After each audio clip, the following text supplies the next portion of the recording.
Hi everyone, today I'm going to show you how to make this double layered long tail tux bow, and it's super simple and really pretty. It looks really good against like over the top of like long ponytails and just ponytails in general. So there you go. And what you'll need is some 1.5 inch ribbon. I have these two navy versions. I've got this standard gross grain navy, and I've also got this gold edged navy ribbon just to give it a little bit of a pop. And what you need is 4 pieces in total. For your longer one, which is the plain coloured, you need 25 centimetres and 46 centimetres. So the tail's 46, the centre is 25, and then for the shorter top layer you want 42 centimetres and 22 centimetres. So you don't want a massive of a difference in length, as you can see, because we just want a subtle difference, so you can see that little bit there and there difference. And there we go.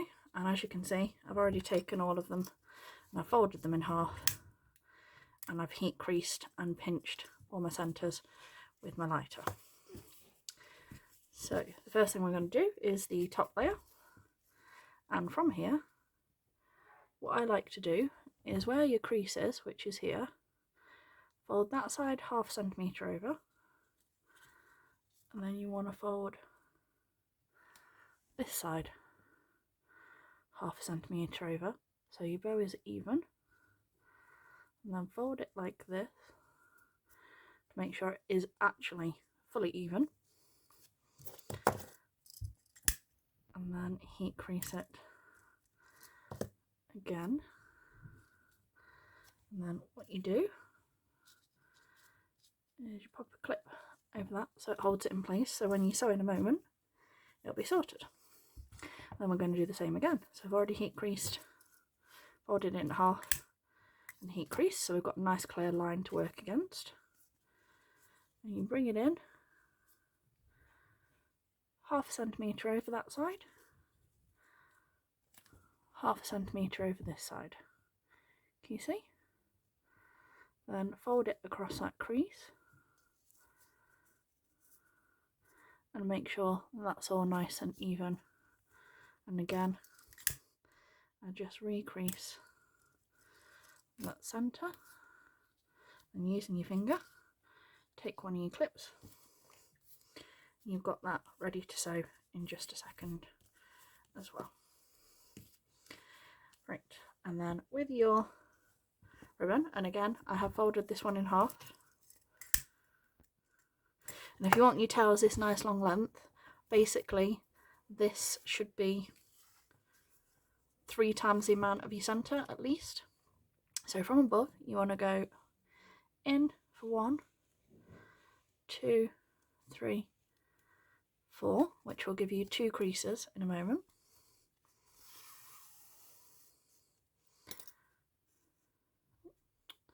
It would help if I'd actually tied my thread off then.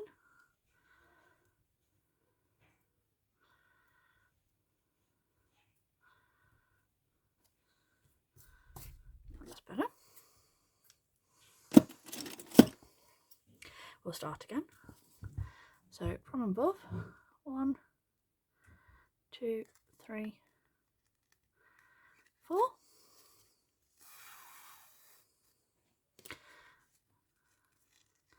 You can get 2 nice peaks, and then we're going to do exactly the same amount into this one. From above, with this side where the line up's the other side, make sure you're going through all your layers. Take the clip off now. 1, 2, 3, 4. 1, 2, 3, 4. If you get any fraying like this, just run your lighter over so it's all nice and evenly balanced. What you want to do, make sure they're both facing the right way, like this. Pinch them so you've got your 2 creases on each.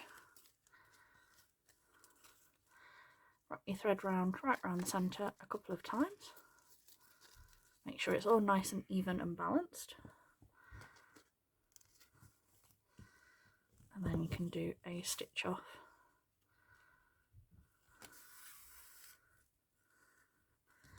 through the back and cut your extra thread off. And there's your top layer. And then we're going to repeat exactly the same process for our slightly longer bottom layer. You could do this as a triple layer as well. You just need to go a couple of centimetres up on the next layer to sort of give you the same amount of difference. You basically want to go up about 4 centimetres. And again, we're going to start with the tail, and because we've done 4 on this one, we want to do 4 on this one as well. So from above on the crease, 1, 2,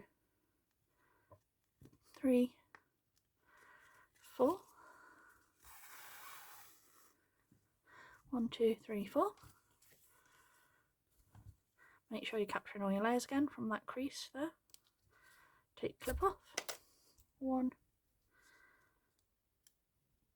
2, 3, 4. Trying to make them as even as you can. You'll see here on the back you've got 2. If you've got 2, you've done it right. And again, bring them down so it lines up like this. And then all you want to do is pinch them so you've got your 2 creases. Get this right in the centre. Wrap that round a couple of times, same as before. And then stitch this off in the back. Try not to jab yourself with your needle like I just did.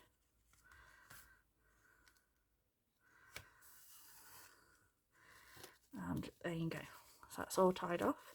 The other thing I do is I have some bobbles here, or hair ties, whatever you refer them to.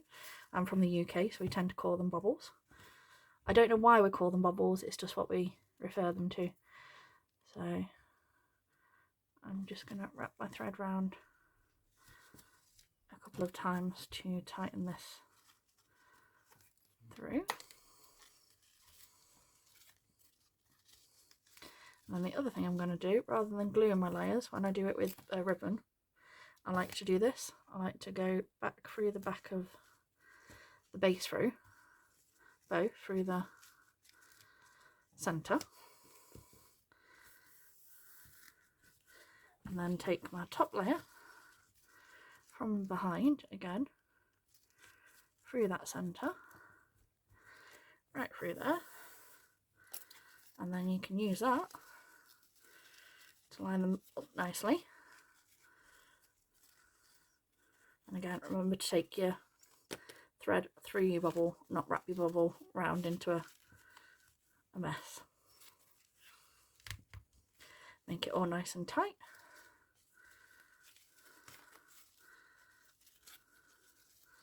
Like so. Just take my loop out there. There we go. Make it all nice and tight. And then I do a stitch off in the back. Again, now if you prefer, you can use glue. It is entirely up to you which you prefer. It's the same with this. You don't have to sew. You can do the exact same thing with no sew tutorial. And I've got the tutorial. It's exactly the same thing as you would do for a normal standard basic tux bow. So that is your 2 layered bows. And the last couple of steps is you want to angle it straight up. Make sure to move it out of the way so you don't capture your other layer. We want to do exactly the same on the other side. Angle it. So get your nice triangles. Sort of 45-degree angle. But don't quote me, I'm terrible at geometry, just like I am at maths. Don't forget to heat seal so you don't get any fraying. And use the clear blue bit of the lighter rather than the orange bit of the flame, and it means it'll seal without burning or damaging your ribbon. So there's those bits. And then I've got a little bit of 9mm ribbon. And if your glue gun ever breaks down, this is a useful tip to know, but do be careful with it. With your lighter on your glue stick, because I can't bother to get my glue gun out today. Don't need it very much. Bring it round once you've glued it. Wrap it round twice still. Make sure to go through your bubble. Slash hair tie. Do it nice and tight. Round again. Bring it through.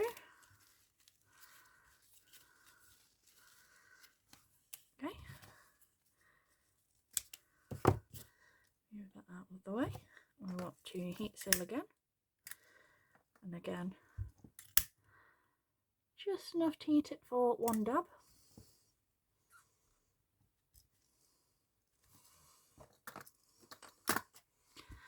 And there we go. And then our last step is I've got a little bit more of this. I normally do about 3 centimeters, well, about 3 inches, or like 10 centimeters. So you've got about this size. Then make an S shape against your thumb. And with your lighter in the clear blue bit of the flame, then pinch it together. Well, be careful, because if you use the orange bit, that's what happens. You see the bits that are in the orange bit of the flame? And then you do the same the other side.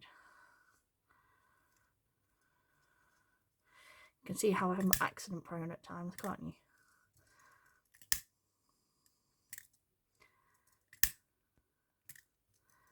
There we go. So pinch them. So I get the pinch here and here. And again, we're just going to make this hot enough so we can get a dab of glue. And from the back, we want to put this at a slight angle this side. Bring it round so it's over the middle. You can get that nice scrunch. And then we've angled that way, so we want it to angle slightly this way. And we're just going to do our last dab, or heat and dab, with our lighter.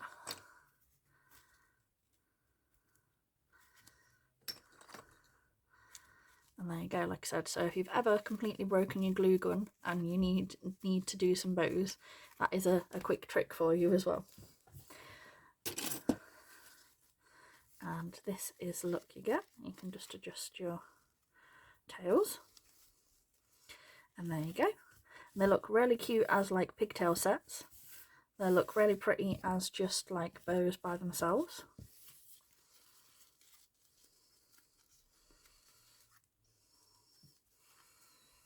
And they're very, very simple, but very, very effective. And they're not the most costly bows to make either, so they also work to that advantage as well. Thanks for watching, everyone. Bye.